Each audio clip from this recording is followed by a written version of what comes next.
intrigued by paranormal phenomena and believed there might be more to the disappearance than met the eye. Armed with cameras, audio recorders, and EMF detectors, the five-person team set up camp near the old schoolhouse located at the center of town. Their first night passed uneventfully aside from occasional creaks and groans typical of old buildings settling under changing temperatures. On the second day, however, things took a darker turn. While exploring the basement of the church, Emily noticed strange markings carved into the stone walls. They appeared ancient yet somehow familiar, resembling symbols used in various cultures throughout history to ward off evil spirits. One symbol in particular caught her attention because she recognized it from her studies. It was associated with binding rituals meant to trap malevolent entities. That evening, the group gathered around their campfire, discussing their findings, when suddenly, all electronic devices stopped working simultaneously. Cell phones, flashlights, even the portable generator powering their equipment went dead. Panic began to spread among the students as darkness enveloped them completely. Then came the sound, soft at first, almost imperceptible, but growing louder with each passing moment. Footsteps echoed through the empty streets, voices whispered unintelligibly close by, and somewhere far off, a mournful cry pierced the night. Emily suggested retreating to the safety of their vehicle parked near the outskirts of town, but before anyone could move, something extraordinary happened. Out of the corner of her eye, she saw movement beyond the flickering flames of their fire. At first, she thought it was another shadow caused by tree branches swaying in the breeze, but then realization dawned upon her as figures emerged from the encroaching darkness. These weren't ordinary humans. Their forms shimmered faintly, translucent yet solid enough to cast distorted reflections in the dim light. Their faces bore expressions frozen in terror, mouths agape as though screaming silently. Some wore clothing dating back decades, while others appeared more contemporary. All shared one chilling characteristic: hollow eyes, devoid of any life or emotion. The students froze, unable to comprehend what stood before them. Were these truly the lost souls of Eldridge Hollow? And if so, why did they linger here, trapped between worlds? Before anyone could react further, one figure stepped forward, closer than the rest.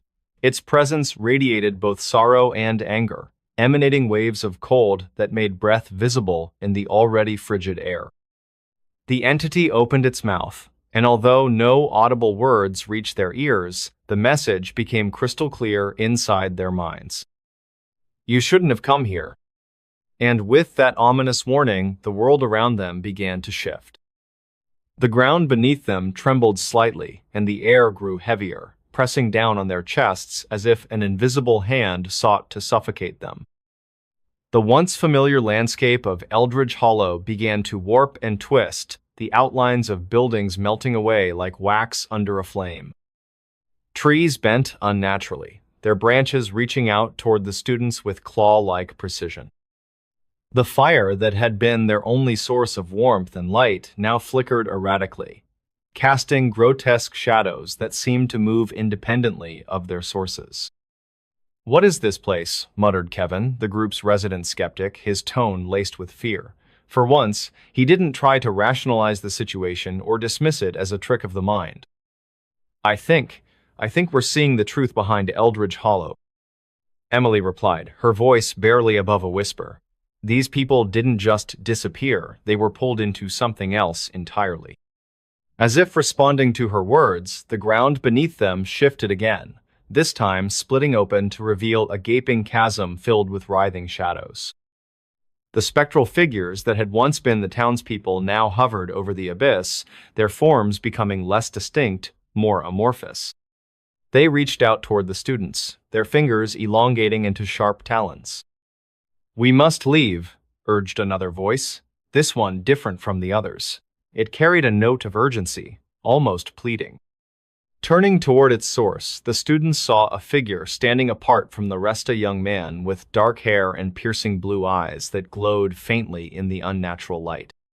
Unlike the other apparitions, he appeared whole and unbroken, though no less ethereal. Who are you? Emily demanded, taking a cautious step forward. My name is Daniel, he said, his voice clear despite the chaos around them. I was one of the last to fall victim to this curse.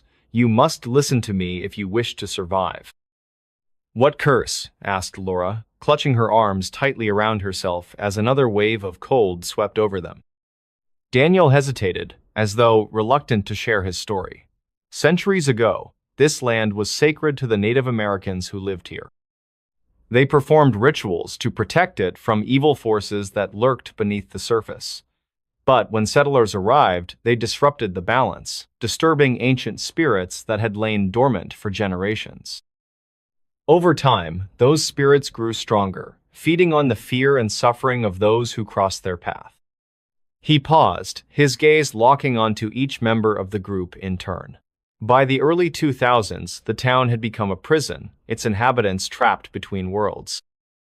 On October 17, 2018, the barrier finally collapsed, pulling everyone inside into this realm.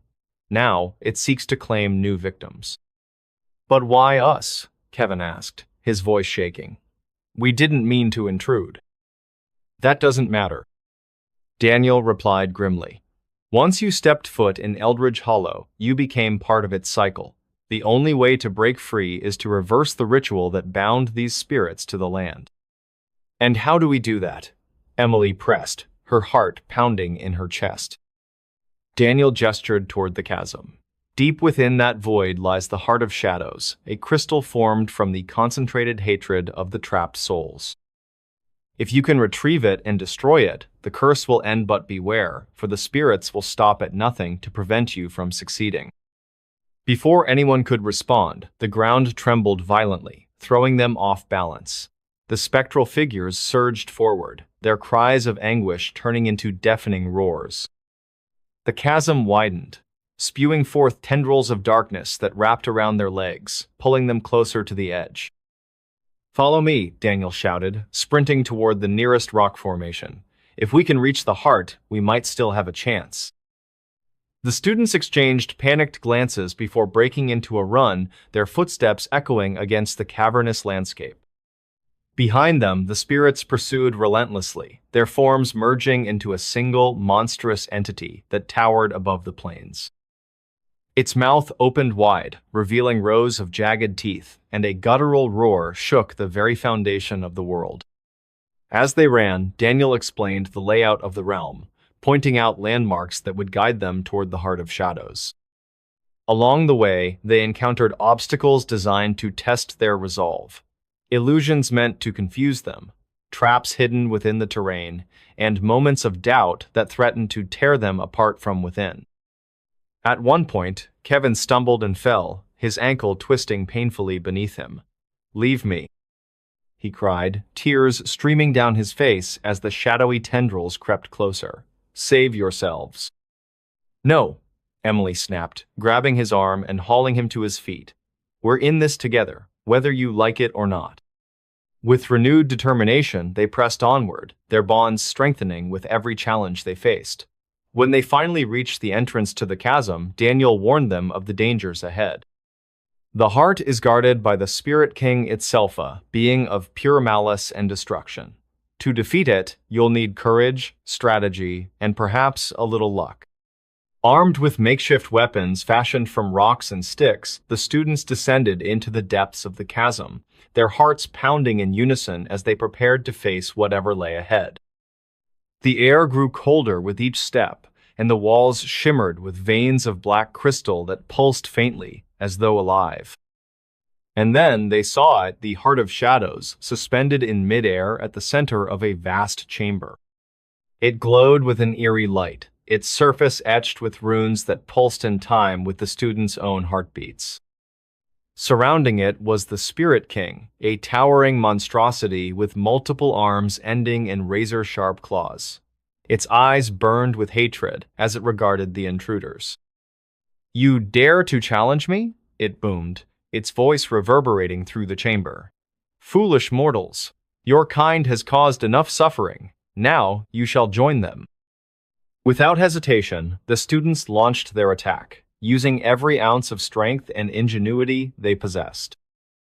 Daniel coordinated their movements, shouting instructions as they dodged the Spirit King's assaults and struck back with everything they had.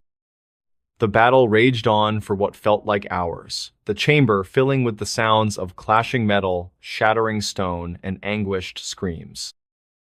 Just when it seemed all hope was lost, Emily spotted an opening. With a final burst of speed, she darted past the Spirit King's defenses and drove her makeshift weapon straight into the heart of shadows. The crystal shattered instantly, releasing a blinding flash of light that illuminated the entire chamber. When the light faded, the Spirit King was gone, reduced to nothing more than wisps of smoke dissipating into the air. The chasm began to collapse, and the students scrambled to escape, their bodies battered and bruised, but their spirits unbroken. As they emerged back into the real world, dawn broke over Eldridge Hollow, bathing the abandoned town in golden light. The spectral figures that had haunted the area were nowhere to be seen, their souls presumably freed from their eternal torment. But as the students climbed into their vehicle and drove away, none of them dared to speak. They knew they had survived something extraordinary, but also that the memory of Eldridge Hollow would haunt them forever. And deep within the mountains, amidst the ruins of the old church, a single symbol remained carved into the stone, a warning to those who might come seeking answers.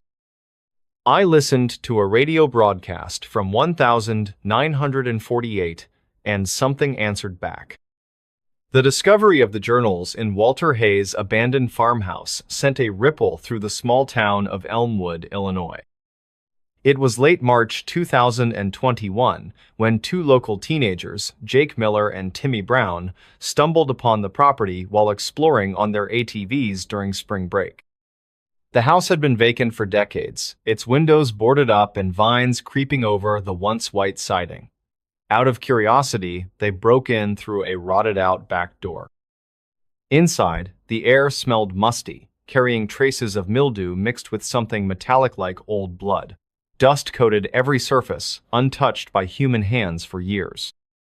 On the second floor, hidden beneath a pile of decaying newspapers from the 1950s, they found a locked wooden chest. Using a crowbar they'd brought along just in case, they pried it open to reveal stacks of yellowed notebooks filled with handwritten entries dated between 1947 and 1949. Walter's writings painted a chilling picture of his life as a radio broadcaster. He described strange occurrences in his studio, whispers emanating from the speakers when no one was transmitting, equipment malfunctioning at odd intervals, and, most disturbingly, voices answering him when he least expected them. One entry read, "Today, I asked aloud who was listening. A voice replied, 'We've always been here.' My heart nearly stopped." Jake and Timmy couldn't help but feel uneasy as they flipped through the pages. They snapped photos with their phones and decided to show the findings to Mr. Anderson, their high school history teacher, who often encouraged students to research local folklore. Little did they know, this decision would set off a chain reaction that connected them to Emily Carter across the country.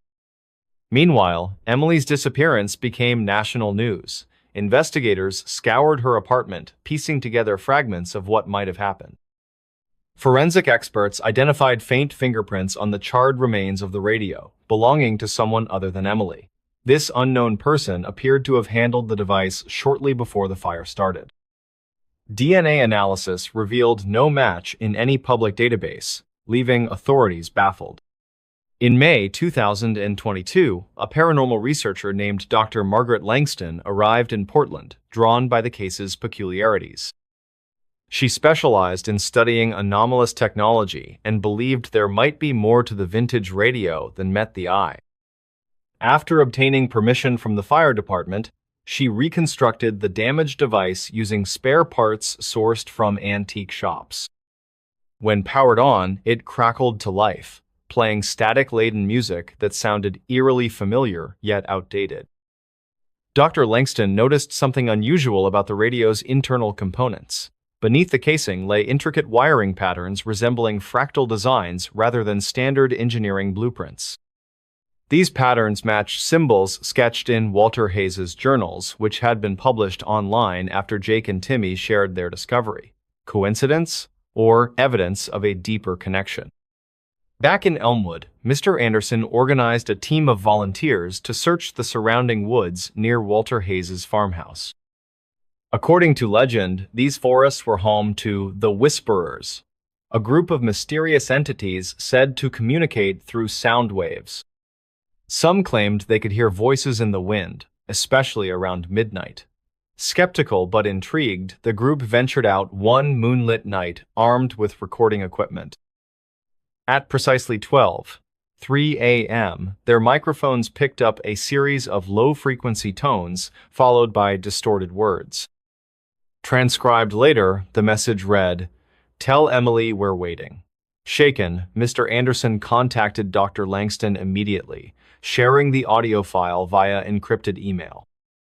By July 2023, both parties realized they were dealing with forces beyond conventional understanding.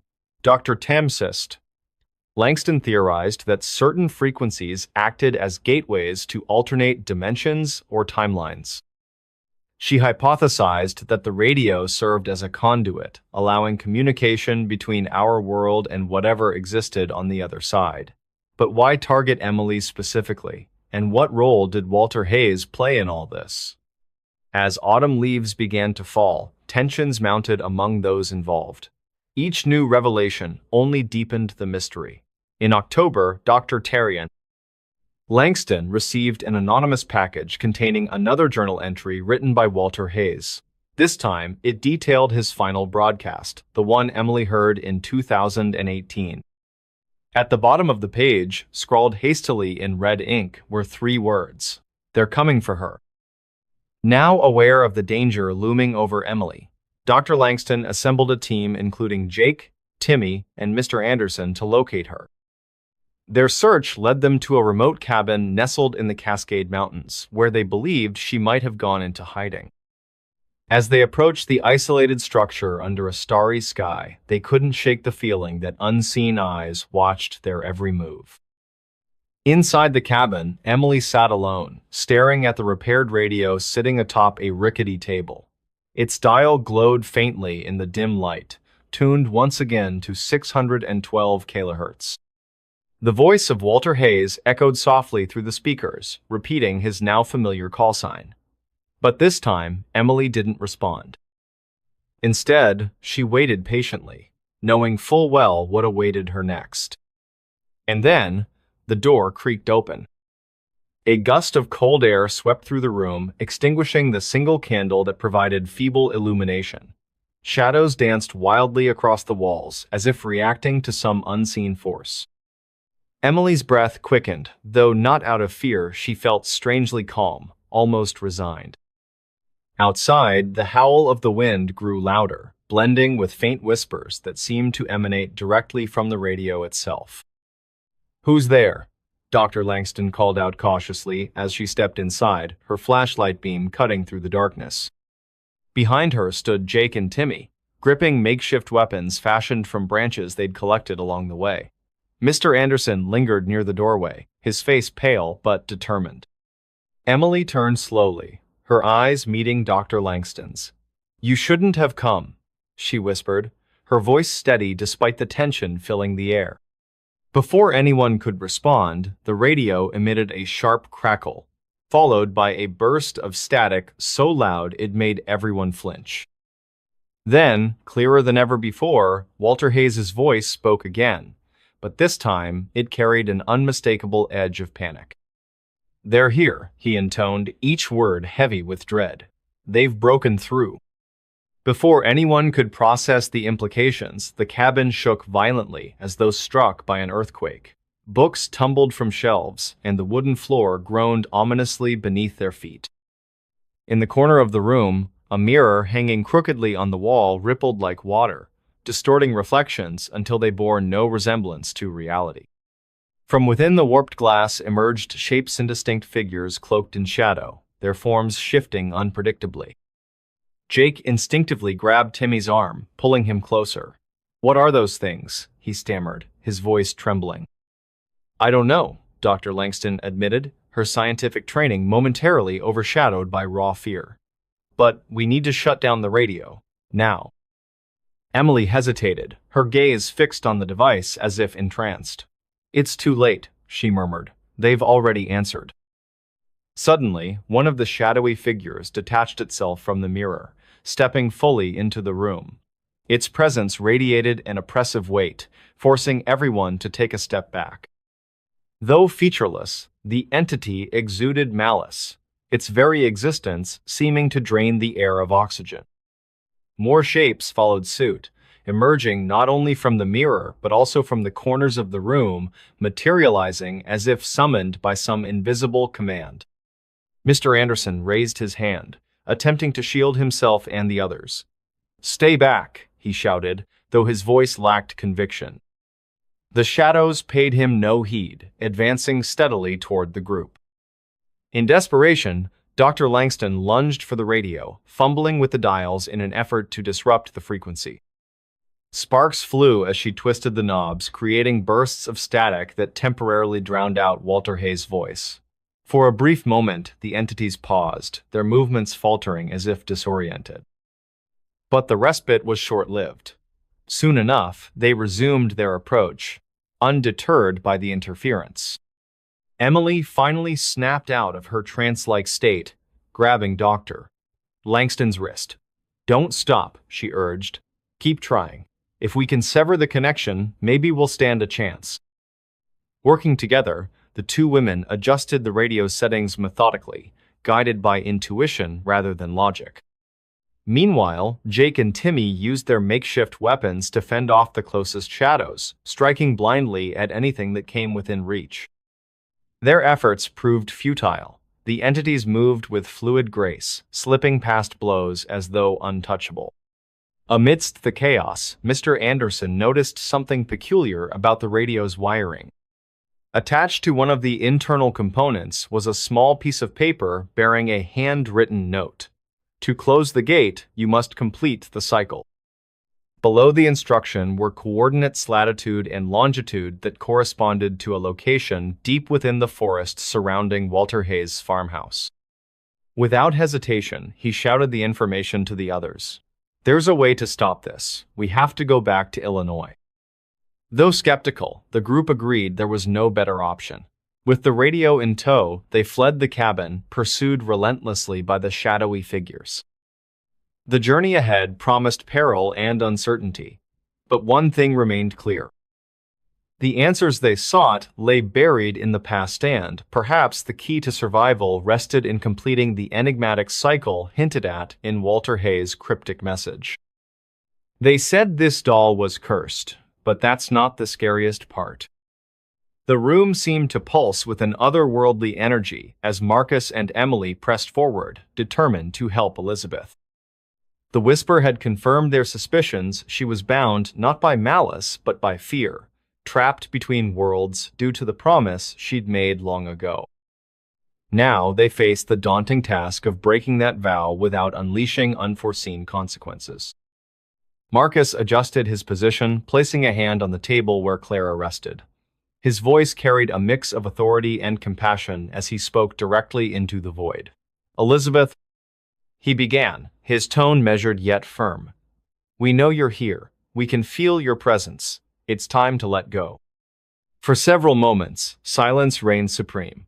Then, like ripples spreading across water, the air around them began to shift. A faint glow emanated from Clara's porcelain body, casting eerie shadows on the walls. The temperature continued to drop, and Emily instinctively pulled her sweater tighter around her shoulders. "I don't want to leave," came another whisper, this time tinged with desperation. It wasn't anger or hostility, it was pure terror. Elizabeth's spirit clung to the doll, not out of hatred, but because it represented safety, even in death. "It's okay," Emily found herself saying, her voice trembling but resolute. "You're safe now. You don't have to stay here anymore. Let us help you." The response was immediate. The glow intensified, illuminating the room in a ghostly light. Shadows flickered erratically, almost as if struggling against some invisible force. Marcus nodded encouragingly at Emily, signaling for her to continue. "You made a promise a long time ago," Emily said softly. "But promises aren't forever, Elizabeth. Sometimes, we need to break them so we can move on. Please, trust us." The response was immediate. The glow surrounding Clara flared brighter, momentarily blinding both Emily and Marcus.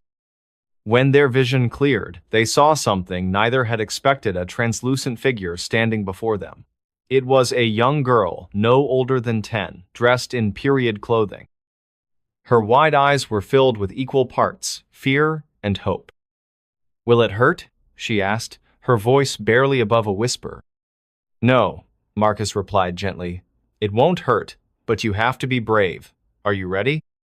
Elizabeth hesitated, glancing down at Clara. For a moment, it seemed as though she might refuse. Then, slowly, she extended a hand toward the doll. As her fingers brushed against the porcelain surface, a wave of energy surged through the room, knocking over chairs and extinguishing the candles. When the chaos subsided, Clara lay motionless on the table, devoid of any supernatural aura. And Elizabeth, she was gone. Or so it seemed. As Emily and Marcus sat in stunned silence trying to process what had just transpired, a single candle flickered back to life in the corner of the room. Its flame danced wildly, casting strange patterns on the walls. And then, just as suddenly as it had appeared, the light steadied, leaving behind only the faintest trace of warmth. "She's free," Marcus said finally, his voice thick with emotion. "Whatever held her here is broken. She's moved on." Relief washed over Emily, mingling with exhaustion. She sank onto the couch, feeling the weight of the past few days lifting slightly from her shoulders. Yet beneath the surface, a lingering question remained unanswered. What exactly had happened to Elizabeth all those years ago? Had she truly made a pact with something beyond human understanding, or was there another explanation waiting to be uncovered? Over the following weeks, Emily and Marcus worked together to piece together the remaining fragments of Elizabeth's story. They scoured old church records, consulted historians, and even revisited the riverbank where she'd drowned. Along the way, they discovered hints of darker forces at play forces that suggested Elizabeth's deal hadn't been entirely voluntary. One particularly chilling discovery came from an ancient journal hidden away in the town archives. Written by a priest who had lived during Elizabeth's time, it detailed accounts of unnatural occurrences in Elmwood Heights. Among these entries was one mentioning a dark entity preying on vulnerable souls, offering false promises in exchange for eternal servitude. Could Elizabeth's promise have been part of a larger scheme? Or was she simply a victim caught in the crossfire of forces beyond comprehension? While they never found definitive answers, one thing became clear. Clara was more than just a cursed doll. She was a conduit, a relic tied to events far older and more sinister than anyone realized. By freeing Elizabeth, Emily and Marcus had disrupted a delicate balance, but whether that disruption would bring peace or unleash further chaos remained to be seen. In the end, Emily decided to donate Clara to a historical museum, ensuring the doll would remain under close supervision rather than falling into the wrong hands. Marcus returned to his investigations, vowing to dig deeper into the mysteries surrounding Elmwood Heights. And Emily? She moved on, carrying with her the knowledge that some stories are meant to be told and others are best left buried. But late at night, when the wind howled through the trees and the moon cast silvery light across her bedroom window, Emily couldn't shake the feeling that someone or something was still watching. Not maliciously, not threateningly, but with an unspoken curiosity, as if waiting patiently for the next chapter to unfold. I spent one night alone in a cemetery. Here's what recorded on my phone. It all started on a chilly October evening in 2019. The date was October 27th, just 3 days before Halloween. I still remember the exact moment when my curiosity got the better of me. My name is Alex Carter, and at that time I was living in the small town of Willow Creek, nestled in the heart of Ohio. It's one of those towns where everyone knows each other, and local legends are passed down from generation to generation. That particular night, I found myself standing at the entrance of St. Mary's Cemetery. The place had been abandoned for years, its once pristine grounds now overgrown with weeds and ivy. The iron gates creaked as the wind picked up, sending shivers down my spine even before I stepped inside. I had heard stories about this cemetery since I was a child, tales of a ghostly figure seen wandering among the tombstones after midnight, and strange lights that would appear in the distance. But what really drew me here was something different. Earlier that week, while exploring old newspaper archives online, I stumbled upon an article from 1982. It mentioned a series of unexplained disappearances in the area during the late 70s and early 80s. All the victims were last seen near this very cemetery. Some claimed they had heard laughter coming from the shadows just before vanishing without a trace. The air was thick with anticipation as I entered the cemetery at exactly 11:45 p.m. My phone's flashlight barely pierced through the darkness, casting long, distorted shadows across the weathered gravestones. The moon hung low in the sky, partially obscured by thin clouds that drifted lazily overhead. The temperature dropped noticeably as I ventured deeper into the labyrinth of tombs and mausoleums. I decided to record everything using my phone, hoping to capture some evidence of whatever supernatural phenomena people spoke about. As I walked, I noticed how eerily quiet it was. No crickets, no owls, not even the rustling of leaves despite the gentle breeze. It felt unnatural, almost as if the entire world held its breath waiting for something to happen. At precisely 12:15 a.m., I reached the oldest section of the cemetery, where many of the graves dated back to the mid-1800s. There stood a large marble angel statue, its face worn smooth by decades of exposure to the elements. According to legend, this was the spot where most sightings occurred. Standing there under the pale glow of my phone screen, I couldn't shake the feeling that I was being watched. Suddenly, a faint sound broke the silence. The soft click of heels against stone. It came from somewhere behind me but faded quickly into the distance. I turned around, scanning the area with my flashlight, yet saw nothing unusual. Still, my instincts told me to stay put and keep recording. Minutes passed, each one stretching longer than the last until finally, at 12:37 a.m., I captured something extraordinary. On the video playback, you can clearly see a shadow moving between two tombstones far ahead. But here's the strange part. There shouldn't have been enough light for such distinct movement.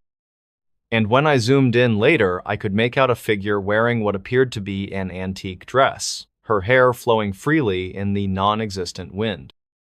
She seemed to be watching me intently before disappearing completely behind another headstone. By now, my heart was pounding so hard I thought it might burst out of my chest. Yet, instead of leaving immediately, I chose to follow the path she had taken.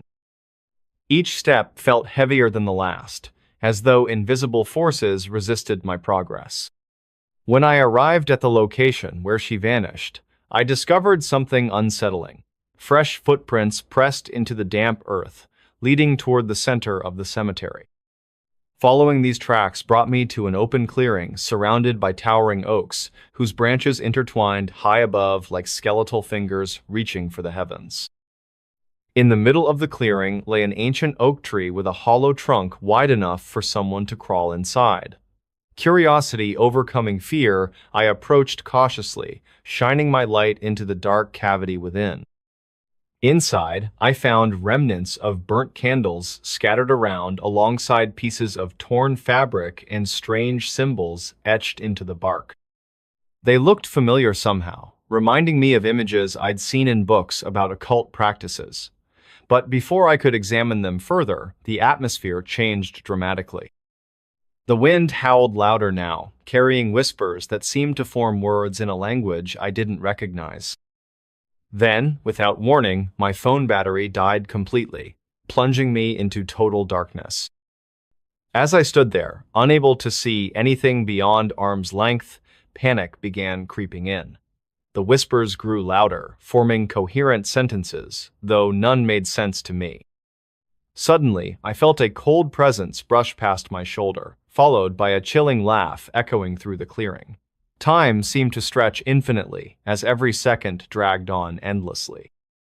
Regaining composure slightly, I fumbled in my pocket for matches I always carried, just in case.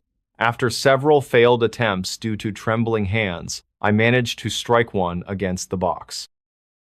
The tiny flame illuminated only a small portion of my surroundings, but revealed enough to send shockwaves through my body. Surrounding the clearing were more figures, their silhouettes barely distinguishable amidst the encroaching darkness. They moved silently, circling the clearing much like predators stalking prey. One figure stepped forward, closer than the others. Its outline resembled that of a woman draped in tattered clothing reminiscent of Victorian fashion. Her face remained obscured, hidden beneath layers of fog-like substance swirling around her head. However, her eyes glowed faintly, piercing through the gloom with an intensity that sent chills coursing down my spine. Desperation fueled adrenaline, allowing clearer thinking, despite overwhelming terror. Using the match's remaining light, I located a loose rock nearby and prepared to defend myself should the situation escalate further. Meanwhile, the entity continued advancing slowly, maintaining eye contact while emitting guttural sounds akin to reversed speech patterns often associated with paranormal investigations. Moments later, another unexpected event unfolded. From the direction of the cemetery entrance came beams of light cutting through the dense veil of night. Shouts echoed faintly, growing louder as whoever approached drew nearer. Relief washed over me temporarily until realization struck. Entering such places alone wasn't wise, especially after witnessing phenomena defying explanation. Still unsure whether help arrived or additional complications manifested, I maintained vigilance, ready to act decisively regardless of outcome. The shouts grew louder, and soon I could make out voices calling my name. Alex, Alex Carter. It was Deputy Miller's voice, followed by the rustling of footsteps crunching through the underbrush. Relief washed over me like a tidal wave, but it was mixed with confusion. How did they know I was here? And why were they looking for me? I raised my voice, shouting back as loudly as I could, hoping they would hear me over the howling wind. Over here, I'm in the clearing. Within moments, flashlight beams pierced the darkness, illuminating the area around me. Deputy Miller appeared first, his face pale but determined. Behind him came two other officers, their expressions grim as they scanned the surroundings. The figures that had been circling me vanished almost instantly, leaving no trace behind except for an unsettling silence. "What are you doing here, Alex?" Deputy Miller asked, his tone both concerned and accusatory. "This place hasn't been safe since. Well, you know the history." I don't know," I stammered, still trying to process everything that had happened. I just wanted to see if there was any truth to the stories, but then I saw something, or someone. Miller exchanged a glance with one of the other officers before turning back to me. "Let's get you out of here. We'll talk about this later." As we made our way back toward the cemetery gates, I noticed something strange. The footprints I had followed earlier were gone, as if they had never existed. Even the disturbed earth around the ancient oak tree looked untouched, perfectly smooth as though nothing had ever disturbed it. My mind raced with questions, but I kept quiet, unsure of what to say. Back at the sheriff's station, Miller grilled me for hours, asking about every detail of my experience. He seemed particularly interested in the symbols I had found on the tree and the figure in the Victorian dress. When I mentioned the reversed speech patterns, he went completely silent, his expression unreadable. Later that night, after being released from questioning, I returned home, exhausted but unable to sleep. I replayed the video footage on my phone, zooming in on the shadowy figure I had captured. To my surprise, when I slowed down the playback, I could hear faint whispers in the background. They weren't random sounds, they formed words, though distorted and difficult to understand. One phrase stood out clearly: "You shouldn't have come." The next morning, I visited the local library, searching through old records and newspaper clippings related to St. Mary's Cemetery. That's when I discovered something chilling. In 1873, a young woman named Eleanor Whitmore disappeared under mysterious circumstances. Her body was never found, but locals reported seeing her ghost wandering the cemetery late at night. According to the articles, she had worn a Victorian-era dress and had long flowing hair. Further digging revealed more disturbing details. Eleanor had been part of a secret occult group that practiced rituals in the cemetery's clearing. Their activities were believed to have caused a rift between worlds, allowing entities to cross over into ours.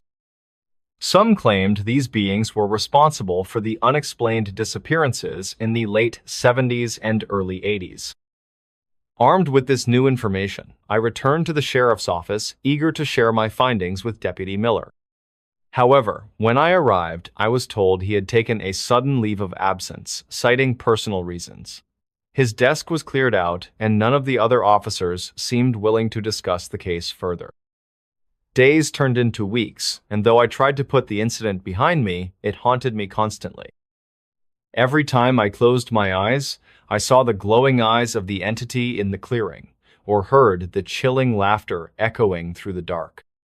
Then, one evening, while reviewing the video footage again, I noticed something I had missed before. In the corner of the screen, just before the battery died, there was a reflection in the lens of face peering directly at me. It wasn't the figure in the Victorian dress, it was someone else entirely. Someone who looked eerily familiar. My own face stared back at me, but it wasn't the Alex Carter I knew. This version of me wore a sinister smile, its eyes filled with malice. Before I could process what I was seeing, the image flickered and disappeared, leaving only static on the screen. That night, I packed my bags and left Willow Creek, never looking back. I haven't returned since, and I doubt I ever will. But sometimes, late at night, I still hear whispers coming from my phone even when it's powered off. And occasionally, when I check the camera roll, I find new videos I don't remember recording. They always show the same thing: me standing alone in the cemetery, surrounded by shadows that move too quickly to be human. And in the background, the same chilling phrase repeats over and over: "You shouldn't have come." There's a secret message hidden in this old lullaby. Can you hear it? The whispers grew louder, forming a cacophony of voices that seemed to come from every direction. Emily clutched the box tightly, her knuckles white with tension. The torches lining the walls flickered erratically, casting long, distorted shadows that danced across the narrow passageways. Each step she took echoed through the tunnels, blending with the eerie lullaby that now played in perfect harmony with the whispers. She reached a fork in the tunnel, unsure which path to take. To her left, the air smelled of damp earth and decay, while to her right, the scent of burning wood filled her nostrils. Instinctively, she chose the latter, following the trail of smoke until she emerged into a vast underground chamber. The room was illuminated by a massive fire pit at its center, casting an orange glow over the ancient symbols etched into the stone walls. In the middle of the chamber stood an altar, upon which rested a single objecta, small, intricately carved wooden doll. Its eyes were painted black, and it seemed to stare directly at Emily as if aware of her presence. She approached cautiously, her footsteps muffled by the thick carpet of ash covering the floor. As she drew closer, the doll's gaze became more intense, making her skin crawl. Suddenly, the ground beneath her feet trembled violently, causing her to stumble backward. From the shadows surrounding the chamber, figures began to emerge, men and women dressed in tattered robes, their faces obscured by hoods. They moved silently, forming a circle around the altar, leaving Emily trapped between them and the exit. One of the figures stepped forward, lowering their hood to reveal a gaunt face with hollow eyes. "You shouldn't have come here," the figure said in a voice that sounded both male and female at the same time. "This place is not meant for outsiders." Emily swallowed hard, trying to steady her voice. "Who are you, and what does this have to do with my grandmother?" The figure tilted its head slightly, as if considering whether to answer. "Your grandmother knew more than she let on," it replied cryptically. "She tried to stop it, but failed. Now, the cycle must continue." "What cycle?" Emily demanded, her frustration mounting. "And what does this doll have to do with anything?" The figure extended a bony hand toward the doll, and the flames in the fire pit flared higher, illuminating the room even brighter. "That doll is the key," it explained. "It holds the essence of the Watcher, bound within its confines for centuries. Your grandmother discovered this secret and attempted to destroy it, but instead she sealed it away, hoping no one would ever find it again." "But why me?" Emily asked, her voice trembling. "Why am I here now?" The figure paused, glancing briefly at the others in the circle before returning its gaze to Emily. "Because you carry the mark," it whispered, reaching out to touch her forehead. Emily flinched but couldn't move away. Beneath the figure's fingertips, she felt a strange warmth spreading across her skin, followed by a sharp pain. When the figure removed its hand, Emily saw a faint scar etched into her skin, a symbol identical to those on the parchment she had found earlier. Her mind reeled as she processed what this meant. Was she somehow connected to the Watcher, or was she merely another pawn in a much larger game? Before she could ask further questions, the ground shook once more, this time with enough force to send everyone sprawling. The fire pit erupted into a wall of flames, blocking off any escape routes. The figures in the circle began chanting in unison, their words unintelligible yet unmistakably sinister. Emily backed away, clutching the box to her chest. She realized she had only one option: to use the items inside the box to fight back. Opening it hastily, she pulled out the locket, the key, and the parchment. The red symbols on the parchment glowed brighter, reacting to the energy in the room. Without thinking, she placed the key onto the parchment, aligning it with one of the symbols. Instantly, a blinding light erupted from the combination, forcing everyone in the chamber to shield their eyes. When the light faded, Emily found herself alone in the room, the figures and the altar gone. In their place stood a mirror-like surface, reflecting her image perfectly, but something was wrong. The reflection smiled wickedly, revealing sharp teeth that Emily didn't possess. "Welcome," the reflection said, its voice echoing within her mind. "I've been waiting for you." Emily froze, unsure whether to run or confront the entity staring back at her. The doll on the altar twitched slightly, as if alive, drawing her attention back to the center of the room. Slowly, she turned to face it, realizing that whatever happened next would determine not just her fate, but the fate of everyone connected to this cursed house. And so, the battle began not with weapons or brute force, but with secrets untold and truths hidden deep within the shadows of Willow Creek. Emily had unlocked a door that should have remained closed, and now there was no turning back. As the reflection continued to speak, its voice weaving through her thoughts like a venomous serpent, Emily felt her resolve harden. She remembered the journal entries, the warnings scribbled in desperation by her grandmother. There had to be a way to reverse whatever curse this was. But first, she needed to understand the full extent of what she was dealing with. The doll suddenly emitted a low hum, vibrating softly against the altar. Emily's heart raced as she noticed the black-painted eyes shifting, almost as if they were tracking her movements.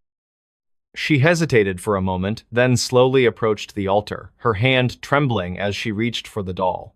The moment her fingers brushed against its wooden surface, the room plunged into darkness.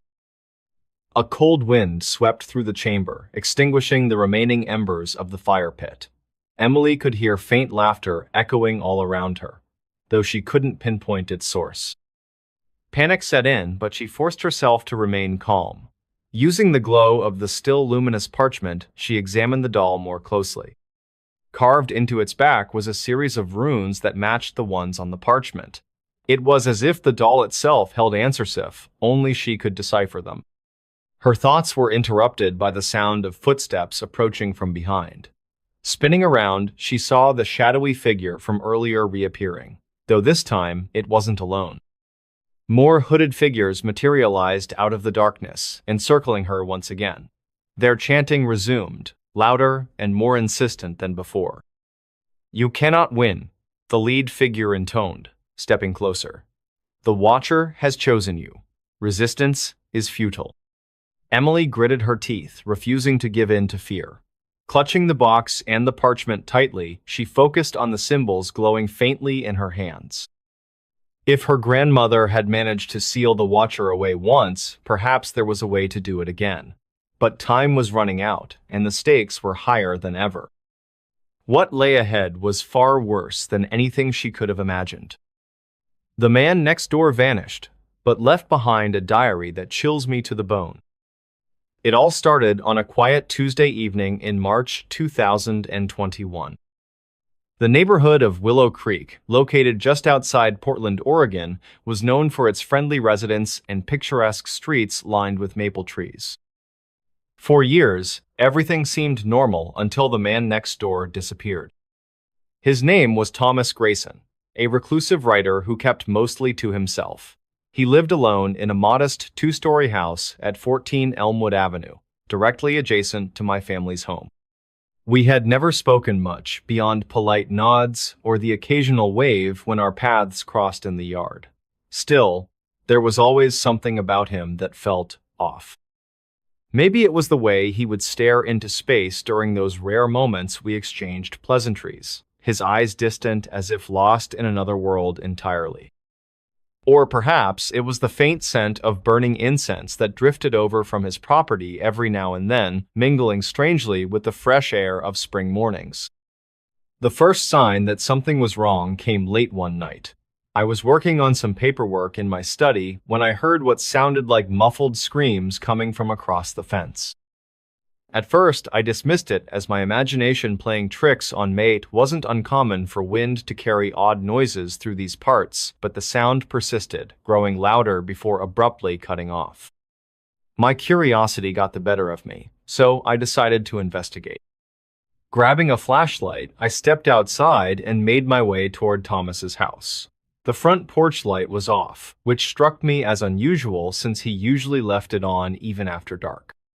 As I approached, an unsettling feeling crept over me, a sensation akin to being watched, though no one appeared to be around. Peering through the living room window, I saw nothing but shadows cast by moonlight filtering through the curtains. When I knocked on the door, there was no answer. Concerned, I tried turning the handle only to find it unlocked. Pushing it open cautiously, I called out, "Mr. Grayson, are you here?"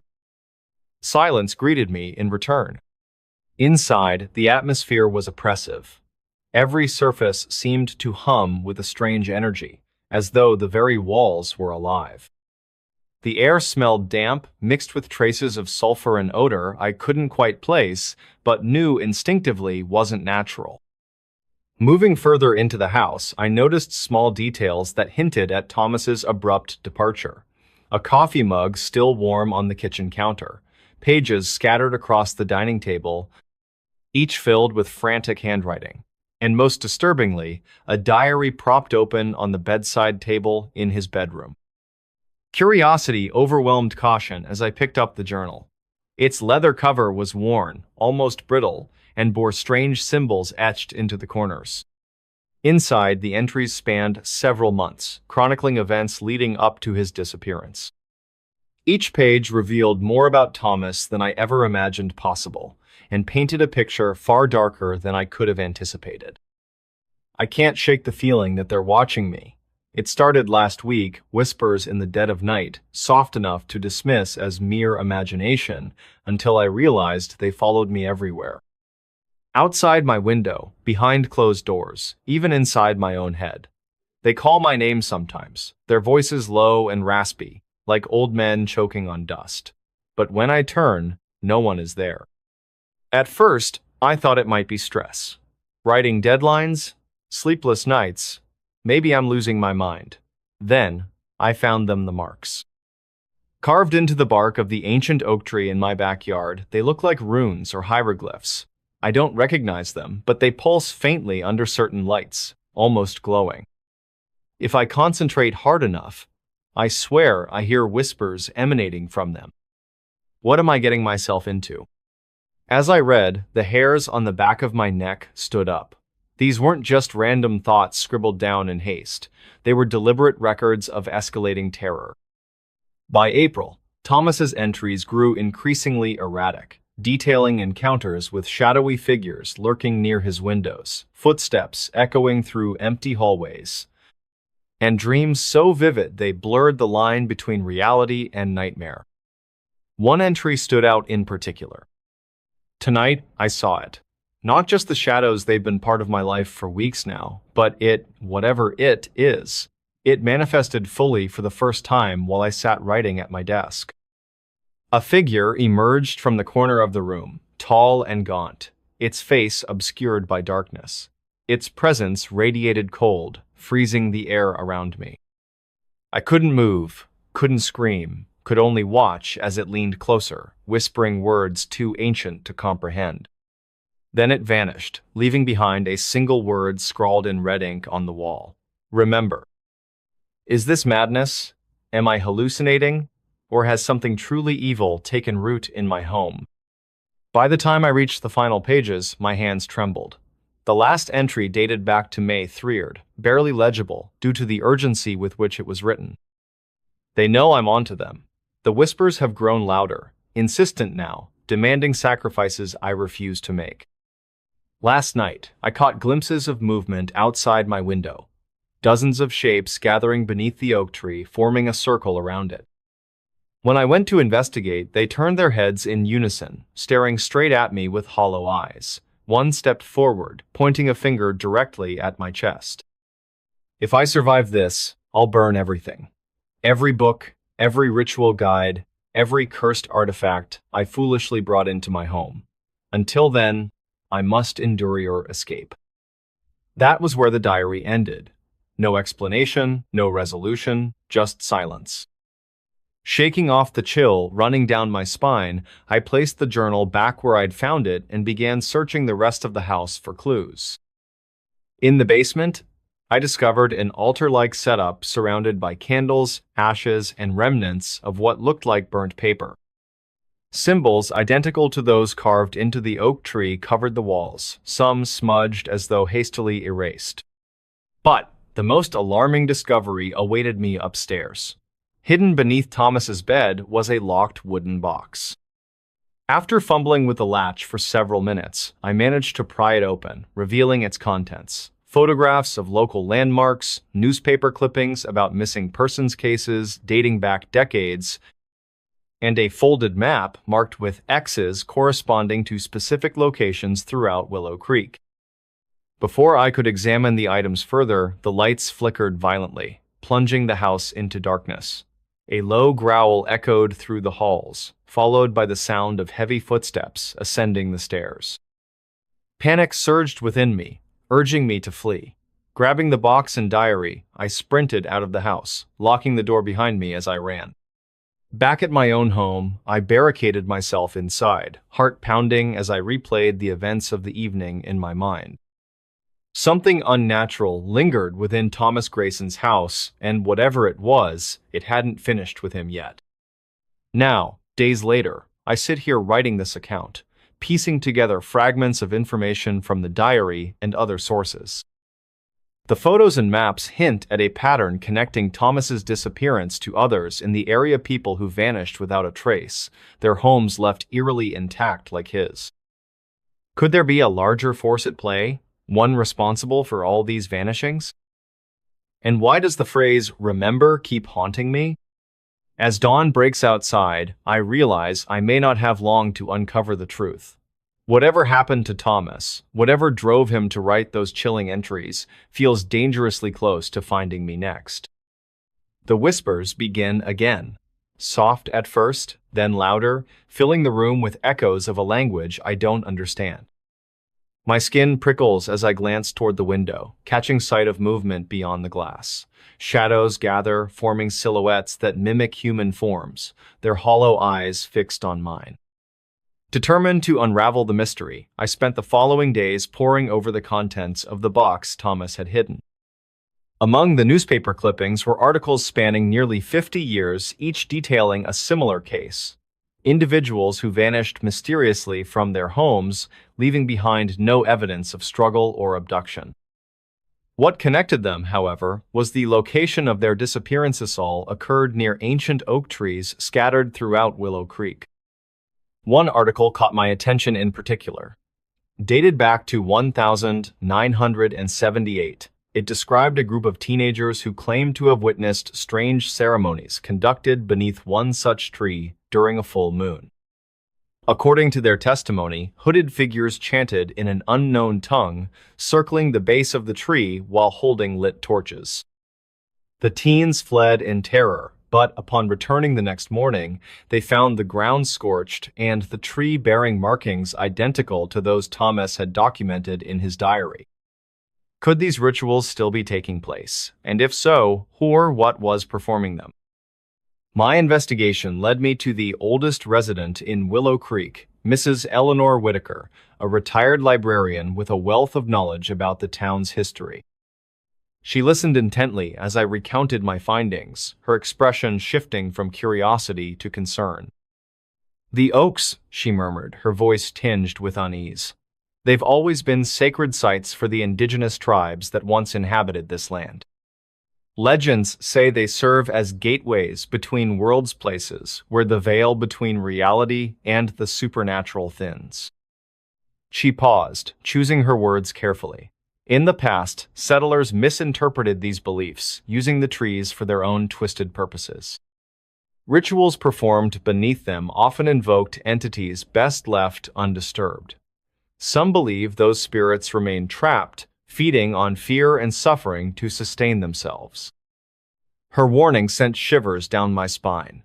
If Thomas had unknowingly stumbled upon one of these portals, it explained both his fascination with the oak tree in his yard and the horrors he documented in his diary.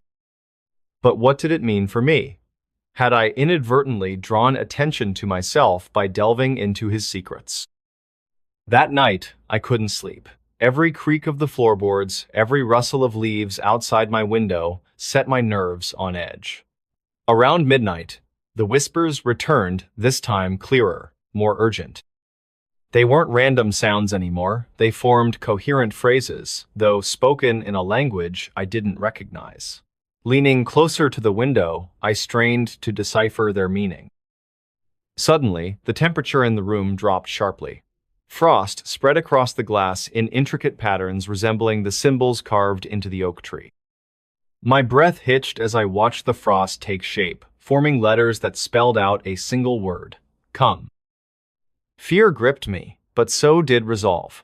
If I wanted answers, I needed to confront whatever force lay behind these events. Armed with flashlights and recordings devices, I ventured into the woods behind my house, following the map Thomas had left behind. It guided me to an ancient oak tree standing alone in a clearing, its massive branches twisting skyward like skeletal fingers. As I approached, the air grew heavier, pressing against my chest. Shadows moved at the edges of my vision, coalescing into humanoid forms that surrounded the tree. Their hollow eyes glowed faintly, reflecting a malevolent intelligence. Despite my terror, I forced myself to step closer, examining the markings etched into the bark. They pulsed faintly, as though alive, and emitted a low hum that resonated deep within my skull. Then, from somewhere within the tree, a voice spoke not aloud, but directly in my mind. It carried a tone of authority, laced with menace. "You should not have come here," it intoned. "Your kind meddles where it does not belong. Leave now, or suffer the consequences." I hesitated, torn between fleeing and pressing further. Before I could decide, the ground beneath me trembled violently, throwing me off balance. Roots erupted from the earth, snaking toward me with startling speed. Panic surged through me as I scrambled backward, narrowly avoiding their grasp. But the tree wasn't done. From its trunk emerged a figure unlike anything I'd ever seen, a towering entity draped in tattered robes, its face obscured by a mask of jagged wood. It raised its arms and the surrounding shadows converged, forming a barrier that blocked my path to safety. Trapped, I turned back to face the creature, my heart pounding in my chest. Whatever it was, it had answers and I intended to get them, even if it meant risking everything. I watched a security camera footage that shouldn't exist. Watch until the end. It was a quiet evening in early November 2018 when Ethan Carter, a night shift security guard at the Portland General Hospital in Oregon, stumbled upon something that would change his life forever. The hospital had recently installed new surveillance cameras to monitor its parking lot and surrounding areas more effectively. As part of his routine duties, Ethan spent most of his shift reviewing footage from these cameras, ensuring everything remained secure. At around 3:47 a.m., while scrolling through the day's recordings, Ethan noticed an unfamiliar timestamp on one of the files labeled Camera 7. The file indicated it was recorded on October 30, honest, 1986, a date long before the hospital even existed in its current location. Curious, but dismissing it as a glitch, he clicked play, expecting nothing more than static or corrupted video. Instead, what unfolded on the screen left him frozen in disbelief. The footage showed the same parking lot where Ethan worked, though it looked drastically different, darker, emptier, with outdated cars parked haphazardly. A figure walked slowly across the frame, their face obscured by shadows. They moved unnaturally, dragging their feet as if weighed down by something invisible. Ethan rewound the clip multiple times, trying to make sense of what he saw. Each time, the figure appeared identical, a man dressed in a tattered suit, his head tilted slightly downward. Ethan decided to investigate further, logging into the hospital's database to cross-reference any records from 1986. To his surprise, there were no entries for Camera 7 prior to its installation in 2015. Yet here was undeniable proof that the camera had somehow captured images decades earlier. His mind raced with questions. How was this possible, and why did the footage exist now?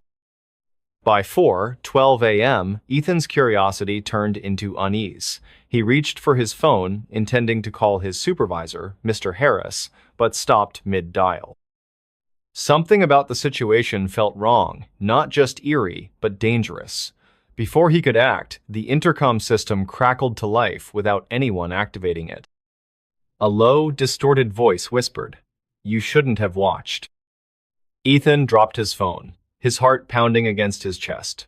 The room temperature plummeted, and frost began forming on the glass of the monitors in front of him. He grabbed his jacket, ready to flee, but hesitated when another message flashed across the screen. Watch until the end. Reluctantly, Ethan obeyed, pressing play again. This time, the footage revealed details he hadn't noticed before.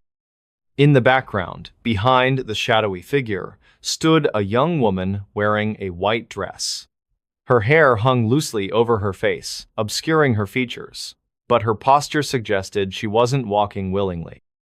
She seemed to be dragged toward the edge of the frame, vanishing abruptly as if stepping off a cliff.